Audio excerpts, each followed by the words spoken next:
Atenção! O episódio de hoje contém spoilers a respeito do quadrinho Carniça Volume 2. Olá, bom dia, boa tarde, boa noite.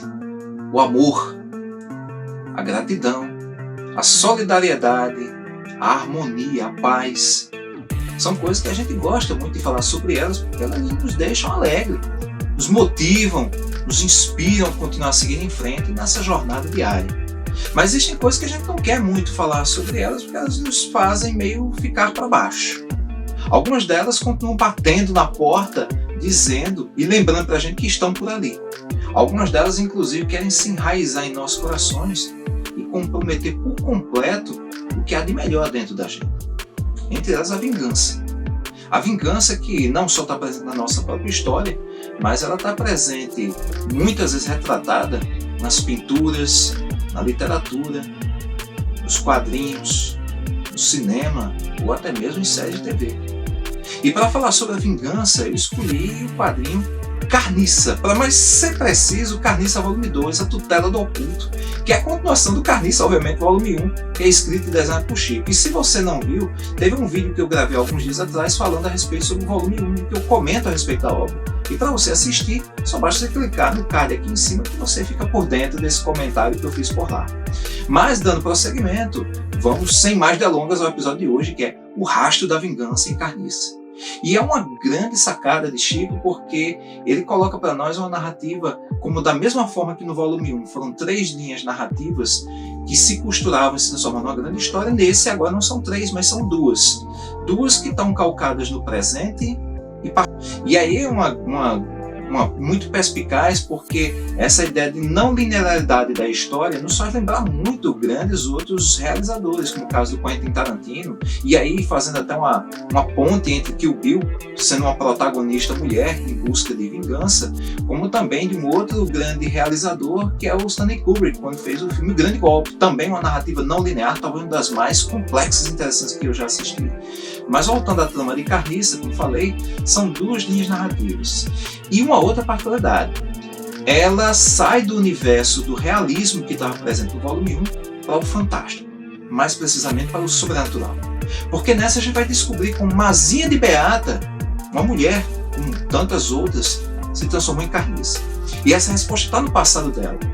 Que, como eu comentei no volume 1, ela era uma mulher que tinha uma vida comum, normal, vivia com os pais na sua fazenda, no seu sítio, mas lá acabou sendo raptada, levada à força de lá para ter uma vida inclusa no cangaço e mais ainda se transformar em companheira de um cangaceiro.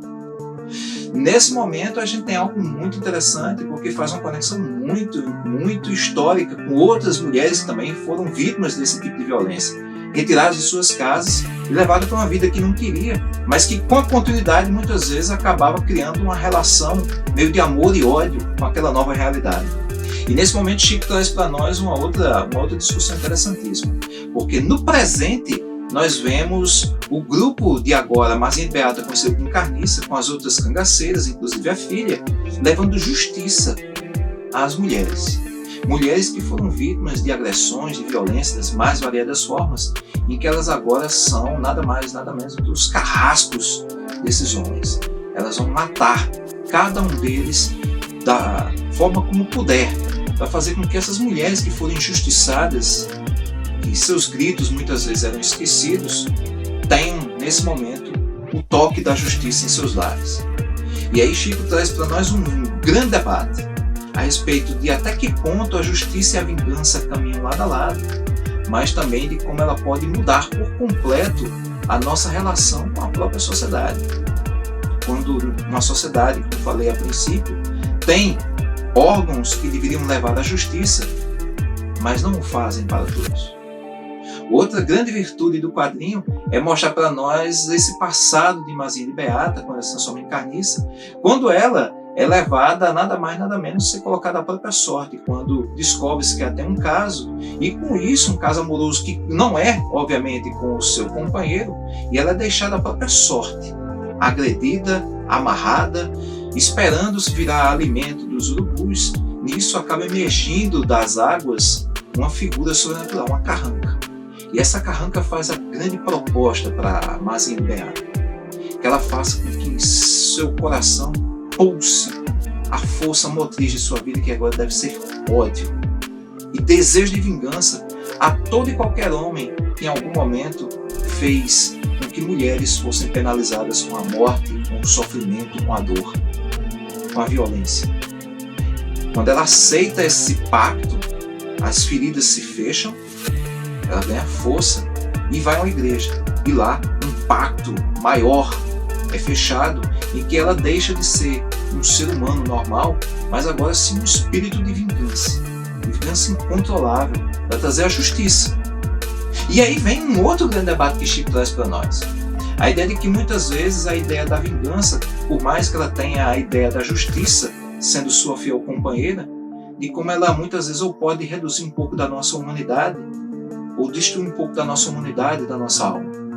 É uma história incrível que faz a gente pensar muito. E muitas mulheres, inclusive fazendo um paralelo com a atualidade, com muitas mulheres acabam sendo deixadas de lado. Quantas mulheres são vítimas dos mais tipos de agressão física, psicológica, ou às vezes as duas, mas que continuam caladas em busca de justiça, de serem ouvidas. Muitas acabam não falando com medo de serem repreendidas, outras são alvo de descrédito da sociedade, outras até procuram a justiça, vão à procura dela, mas anos se passam até que aquele que o mal fez venha a ser punido.